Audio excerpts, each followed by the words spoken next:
नमस्कार, एम बी न्यूज म्हणजे महाराष्ट्राच्या बातमीपत्रामधून मी अतुल आपले स्वागत करतो। महाशिवरात्रीचा पर्व संपूर्ण महाराष्ट्रभर सुरू आहे आणि या आपल्या संपूर्ण विदर्भासह महाराष्ट्रामध्ये प्रसिद्ध असलेलं श्री संत खप्तीनाथ महाराज यांचं संस्थान श्री क्षेत्र बागापूर या ठिकाणी आपण आलेलो आहोत। आपण बघू शकता हेच ते प्रवेशद्वार, ज्या प्रवेशद्वारामधून आता आपण प्रवेश करून आपण ज्या ठिकाणी बाबांचं समाधीस्थळ आहे त्या समाधीस्थळामध्ये आपण जाणार आहे। तिथे भव्य यात्रा आणि महाशिवरात्रीचा मोठा उत्सव या ठिकाणी दरवर्षी भरतो। मोठ्या संख्येनं संपूर्ण विदर्भातून या ठिकाणी लोक दर्शनाला या ठिकाणी येत असतात।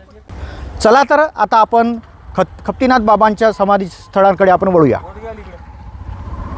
महाशिवरात्रीचा हा संपूर्ण उत्सव या ठिकाणी हे संस्थान मोठ्या उत्साहामध्ये या ठिकाणी साजरे करत असतात। या संस्थानचे सचिव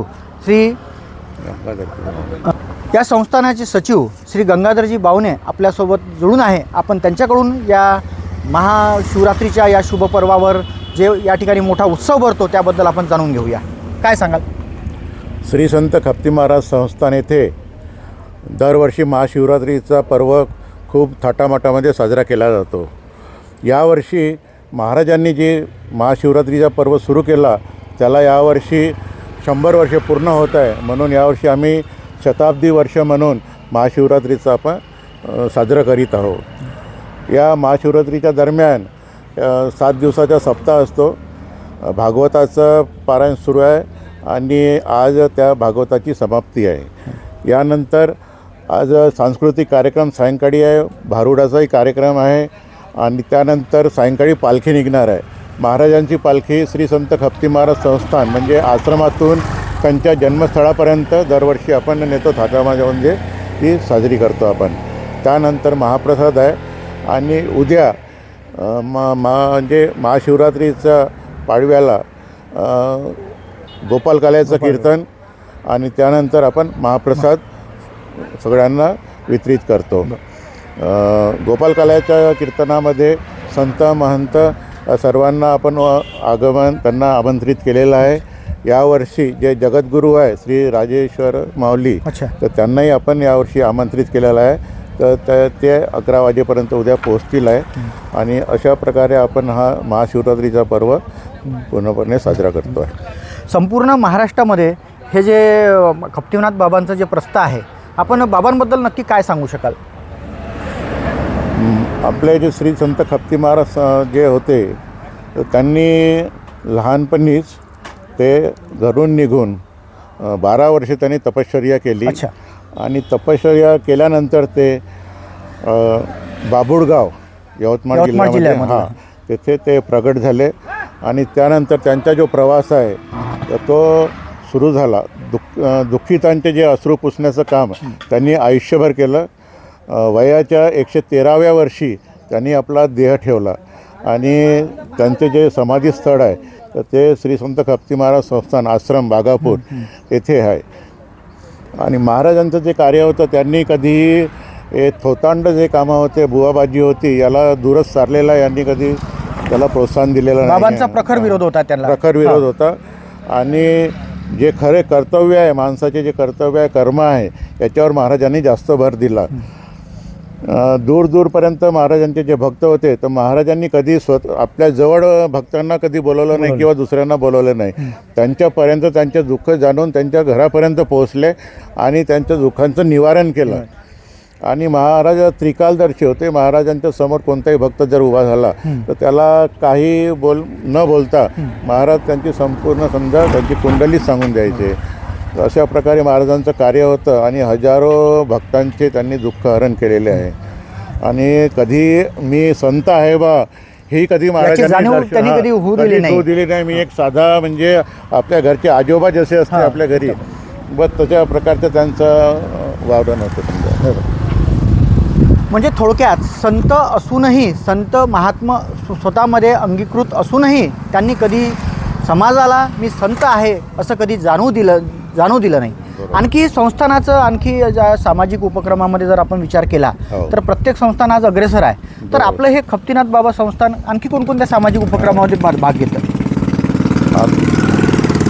श्री संत खपती महाराज संस्थानमध्ये आधी कसं होतं, भक्तांना राहायच्या वगैरे सोयी नव्हत्या. हां तर यावर्षी कसं झालं की मग भक्तांच्याच वर्गणीतून आपण एक मोठं भक्तनिवास इथे बांधण्यात आलेलं आहे. आणि यावर्षी त्याचं लोकार्पण सोहळासुद्धा आहे यावेळेस. त्या भक्तनिवासामध्ये सगळ्या सोयी आहे, भक्तांना राहण्याच्या सोयी आहे. 24 एकूण रूम आहे. त्याच्यामध्ये वेगवेगळ्या कॅटेगरीमध्ये बी त्यांच्या सोयी वगैरे आपण उपलब्ध केलेल्या आहे. निःशुल्क आहे की मग त्याचे काही चार्जेस वगैरे? चार्जेस वगैरे अजून आपण सुरू केलेला नाही. त्यानंतर आपल्याला त्याचा विचार करता येईल. एक मेंटेनन्स चार्ज आपल्याला करता येईल तो.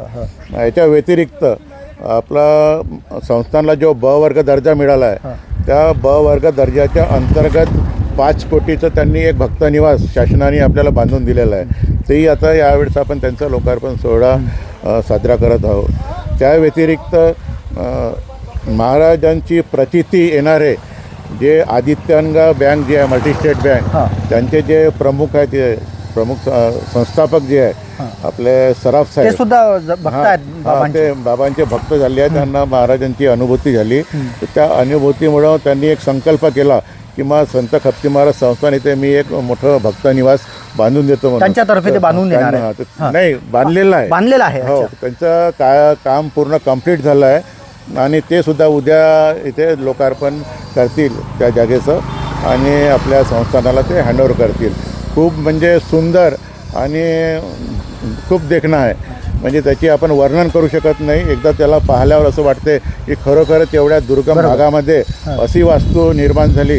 हे एक मोठं हे आहे, म्हणजे विशिष्ट आहे. धन्यवाद. तर हे होते सचिव श्री बावणे साहेब. धन्यवाद.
श्री संत खपतीनाथ महाराज की जय बोला, जय बोला,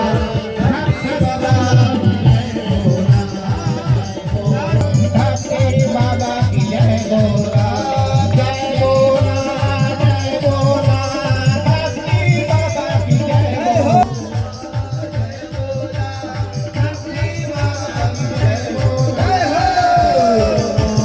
जय बोला, भक्ति बाबा की जय बोला, जय बोला।